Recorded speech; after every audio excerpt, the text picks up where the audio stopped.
जय हिंद साथियों। हम लोग वर्ण विचार पढ़ रहे थे और वर्ण विचार के अंतर्गत वर्ण के दो मुख्य भेद स्वर और व्यंजन की चर्चा कर रहे थे। हमने वर्ण विचार के अंतर्गत जो पहला भेद स्वर है उसको भली भांति अच्छी प्रकार से पढ़ लिया था और एक एक टॉपिक को हमने भली प्रकार कवर किया था।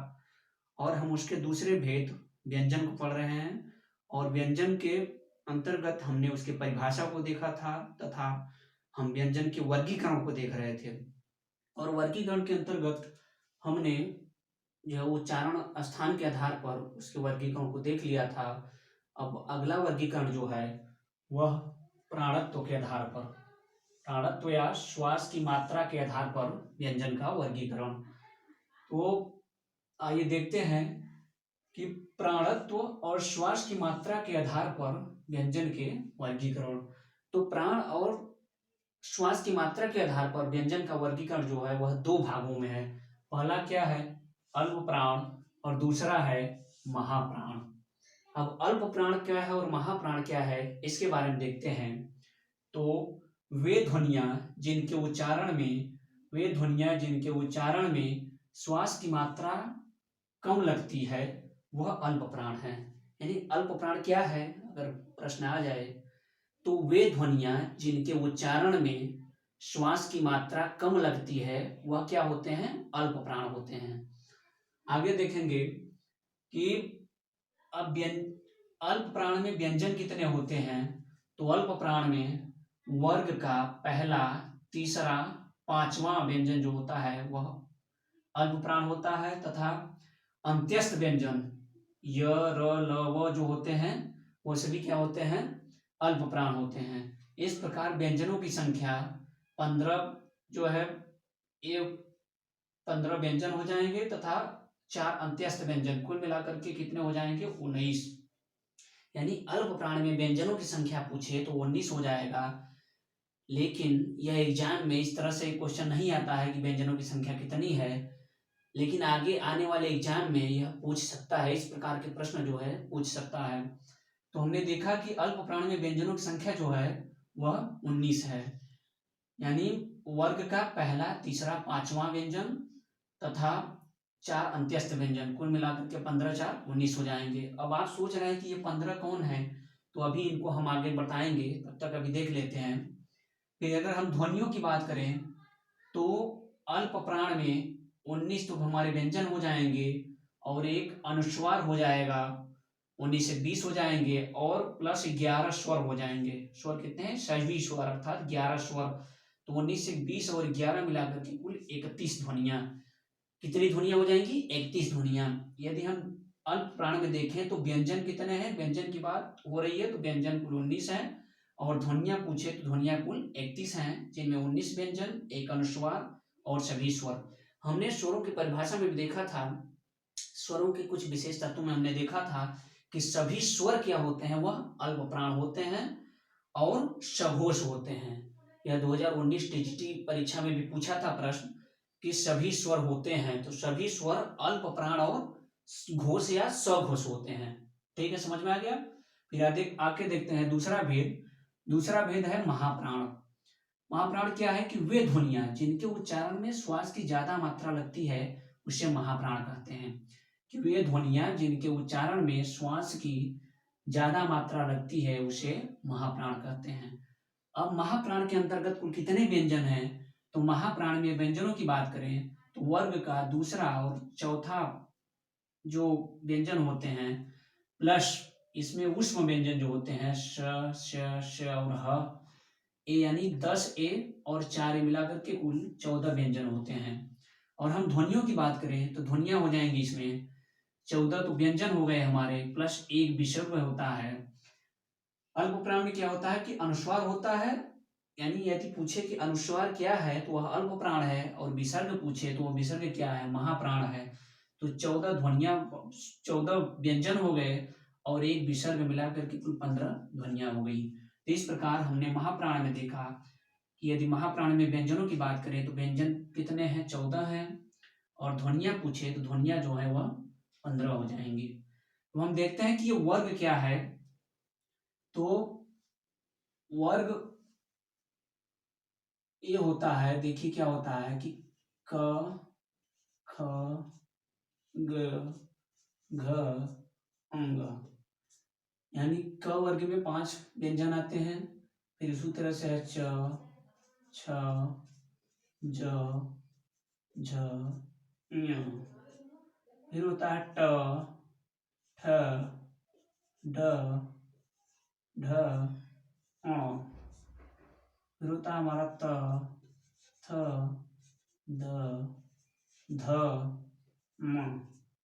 फिर होता है प, फ, ब, भ, म। ये हमारे क्या है, वर्ग हैं। हम वर्ग की बात करें तो यानी हमने देखा कि अल्प प्राण में पहला, तीसरा और पांचवा। तो पहला क्या होता है, ए होता है।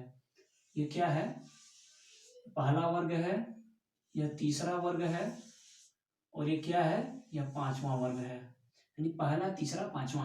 यदि हम अल्प प्राण की बात करें तो जो है हमारे व्यंजनों में पहला जो होता है यह अल्प प्राण होता है, तीसरा भी क्या होता है, अल्प प्राण होता है, और पांचवा वर्ग भी अल्प प्राण होता है। यानी पहला, तीसरा और पांचवा ये व्यंजन क्या है, अल्प प्राण होते हैं। तो हमने यहाँ इनकी संख्या जो देखा था कि अब 15 हो गए और 4 19, तो 15, ये देखिए ये 5 हो रहे हैं कि नहीं, 5 ये हो गए, 5 ये हो गए और 5 ये हो गए। तो तीनों मिलाकर कितने हो गए, 15 हो गए। वही हमने यहाँ पर गिना था कि 15 व्यंजन प्लस 4 अंत्यस्थ व्यंजन मिलाकर के कुल कितने व्यंजन हो गए थे, 19 व्यंजन हो गए थे। ठीक है, इतना समझ में आया। उसी तरह से हमने महाप्राण में बात किया था कि महाप्राण जो होता है वर्ग के दूसरे और चौथे व्यंजन होते हैं। तो वर्ग का दूसरा व्यंजन कौन सा है, ए है, और चौथा व्यंजन ए है। यानी ये वाला जो व्यंजन है ये क्या है, दूसरा है, और यह वाला क्या है, पूरा चौथा है। यानी 5 ए और 5 ए मिलाकर के कितने हो गए, 10 प्लस 4 उष्म व्यंजन मिलाकर के 14। यानी महाप्राण में व्यंजनों की संख्या कितनी है, 14, और अल्प प्राण में व्यंजनों की संख्या 19 है। इस प्रकार से 19 और हम 14 को जोड़ देंगे तो कुल हमारे व्यंजन कितने हो जाएंगे, 33 व्यंजन हो जाएंगे। आप जोड़ के देखिए 19 और 14 कितना होगा, 33 होगा। यानी हमारे व्यंजन कितने होते हैं, हिंदी में 33 होते हैं। फिर हम आगे बात करेंगे, तो अगला जो वर्गीकरण है वह घोषत्व या स्वर तंत्रियों में कंपन के आधार पर जो देखेंगे। तो घोषत्व और स्वर तंत्रियों में कंपन के आधार पर जो है व्यंजन दो प्रकार के होते हैं। पहला है घोष या सघोष, और दूसरा है अघोष। अब हम इनकी परिभाषा देखेंगे कि घोष या सघोष क्या है। तो वे ध्वनियां जिनके उच्चारण में स्वर तंत्रियों में कंपन होता है, ऐसी ध्वनियां जिनके उच्चारण में स्वर तंत्रियों में कंपन होता है वह क्या होती हैं, सघोष ध्वनि होती हैं। और यदि हम इनमें व्यंजन की बात करें तो घोष में व्यंजन होता है, हो जाएगा तीसरा, चौथा और पांचवा। वर्ग का तीसरा, चौथा, पांचवा। यानी जो है यह तीसरा, चौथा और पांचवा व्यंजन क्या है, ये सभी यानी वर्ग का तीसरा, चौथा और पांचवा ये सभी क्या हो जाएंगे, घोष या सघोष हो जाएंगे। जैसे हमने अल्प प्राण और महाप्राण की बात की थी उसी तरह से घोष और सघोष है। तो घोष में वर्ग का जो होता है वह तीसरा और चौथा और पांचवा वर्ग होता है, यानी 5, 10 और 15। तो हमारे व्यंजन जो हो जाएंगे 15 व्यंजन हो जाएंगे, प्लस अंत्यस्थ व्यंजन य, र, ल, व, 4 ए और एक ह। उष्म व्यंजन का ह जो होता है वह घोष या सघोष होता है। इस तरह से 15, 4, 19 से 20, यानी घोष में कुल 20 व्यंजन हो जाएंगे।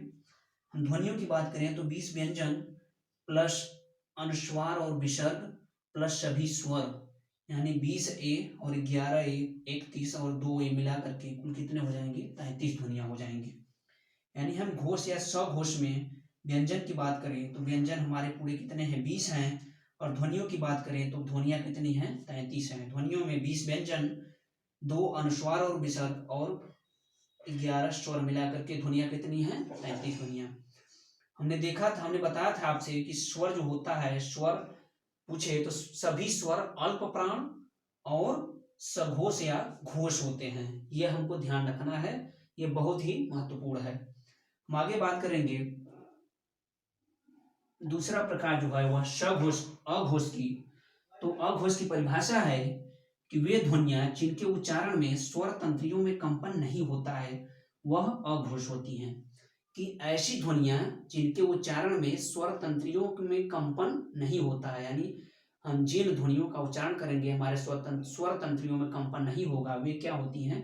अघोष होती हैं। घोष का मतलब ही होता है कि घर्षण खा करके, यानी कंपन करके। नाद, घोष, कंपन, झंकार, ये सभी क्या है? अघोष हैं। समझ में आ गया? तो हम इसमें अब व्यंजन की बात करेंगे कि अघोष में कुल व्यंजन कितने हैं। तो वर्ग का दूसरा और पहला जो होता है वह व्यंजन होते हैं, यानी यह पहला और दूसरा ये दोनों क्या है? यह हो जाएंगे व्यंजन। यानी वर्ग का पहला और दूसरा वर्ग जो है ये सभी क्या हो जाएंगे? ये सभी अघोष हो जाएंगे, प्लस इसमें 3 ऊष्म व्यंजन हो जाएंगे, स, श, श। यानी 10 और 3 मिलाकर के कितने हो जाएंगे? 13। यानी हम अघोष में व्यंजनों की बात करें तो 13 व्यंजन हो जाएंगे, और ध्वनियों की बात करें तो 13 ध्वनियां ही होती हैं। कितनी होती हैं? 13 ध्वनियां होती हैं। यानी हमको ये संख्या ज्यादा इंपॉर्टेंट नहीं है, हमको बस ये ध्यान रखना है कि कौन कौन से जो है व्यंजन या कौन कौन सी ध्वनियां अघोष होती हैं। तो वर्ग के पहले और दूसरे सभी जो व्यंजन होते हैं वह अघोष होते हैं, तथा उस व्यंजन में श, श, श ये क्या होते हैं? अघोष होते हैं। हमको इसको ज्यादा ध्यान रखना है क्योंकि उस व्यंजन का ह जो होता है यह अघोष न होकर के क्या होता है? घोष हो या सघोष होता है। यह भी टीजीटी परीक्षा 2021 में पूछा था। तो ऐसे ही प्रश्न जो है जो एक गूढ़ टाइप के होते हैं उन्हें एग्जाम में पूछ देता है। तो ह क्या होता है? ऊष्म व्यंजन अघोष होते हैं, पर उसमें से जो ह होता है वह क्या होता है? वह सघोष या घोष होता है। इस प्रकार हमको घोष में याद रखना है कि वर्ग का तीसरे, चौथे और पांचवें जो व्यंजन होते हैं वे सभी घोष या सघोष होते हैं, और यर, लव यानी अंत्यस्थ व्यंजन जो होते हैं ये भी सभी घोष होते हैं, और ह जो होता है यह भी घोष वर्ण होता है। और ध्वनियों की बात करें तो 20 व्यंजन और अनुस्वार विसर्ग तथा स्वर मिलाकर के 33 व्यंजन। इस प्रकार से हमको मुख्य चीज यह याद रखना है कि अल्प प्राण कौन सी ध्वनियां, कौन सी व्यंजन अल्प प्राण होते हैं, कौन कौन से महाप्राण होते हैं, ये याद रखना है। फिर कौन सी ध्वनियां और कौन से व्यंजन जो होते हैं वह घोष या सघोष होते हैं, और कौन कौन से व्यंजन अघोष होते हैं, इसको ज्यादा ध्यान रखना है। इसी से प्रश्न पूछता है। लेकिन अब प्रश्न जो है, प्रश्न का लेवल थोड़ा कठिन हो गया है। तो आइए हम कुछ प्रश्नों को भी देखेंगे कि अब किस तरह के प्रश्न बन रहे हैं या बन सकते हैं। तो हम पहला प्रश्न देखेंगे कि किस ध्वनि के उच्चारण में स्वर तंत्रियों में कंपन होता है। अब आपसे इस तरह का प्रश्न पूछेगा कि किस ध्वनि के उच्चारण में स्वर तंत्रियों में कंपन होता है। तो देखिए हमने परिभाषा देखा था कि वे ध्वनियां जिनके उच्चारण में स्वर तंत्रियों में कंपन होता है वह सभी सघोष होती हैं। तो हम देखेंगे कि कौन कौन सी ध्वनि थी। तो वर्ग का तीसरा, चौथा, पांचवा व्यंजन जो था वह सघोष था। तो हमारा च जो हो जाएगा यह पहला हो जाएगा, यानी यह अघोष हो जाएगा। छ भी क्या है? दूसरा है वर्ग का, ये भी क्या हो जाएगा? अघोष हो जाएगा। यानी हमको तीसरा, चौथा और पांचवा ढूंढना है। तो प जो है ये भी पहला हो जाएगा, यानी अघोष हो जाएगा। और म जो है यह पंचमाक्षर है, पांचवा है। तो हमने यहाँ देखा कि तीसरा, चौथा और पांचवा वर्ग क्या होते हैं? सघोष होते हैं। तो म हमारा क्या हो जाएगा? वह आंसर हो जाएगा इस प्रश्न का। यानी हमने परिभाषा सघोष की देखी है कि सघोष में जो है ध्वनि के उच्चारण में स्वर तंत्रियों में कंपन होता है। वही प्रश्न पूछा है कि किस ध्वनि के उच्चारण में स्वर तंत्रियों में कंपन होता है। तो हमारा कौन सा हो जाएगा? म। इस प्रकार से जो एग्जाम में प्रश्न पूछ सकता है। आइए हम अगले प्रश्न देखेंगे कि अल्प प्राण महाप्राण से रिलेटेड। तो दूसरा प्रश्न हमारा जो है कि किस ध्वनि के उच्चारण में श्वास की मात्रा कम लगेगी। हमने पढ़ा था यहाँ पर कि वे ध्वनियां जिनके उच्चारण में श्वास की मात्रा कम लगती है वो क्या होते हैं? अल्प प्राण होते हैं। तो अल्प प्राण में पहले, तीसरे और पांचवें वर्ग के व्यंजन होते हैं। इसमें देखेंगे कि और सभी क्या होते हैं? स्वर होते हैं। तो अब क्या हो जाएगा? यही हमारा पहला ही आंसर हो जाएगा, यानी सभी स्वर अस्वर हो जाएगा। तो हमारा अल्प प्राण क्या हो जाएगा? यानी वे ध्वनियां जिनके उच्चारण में श्वास की मात्रा कम लगती है वो हमारा आंसर हो जाएगा, और पहला ही। इस प्रकार से प्रश्न अब एग्जाम में पूछने लगे हैं।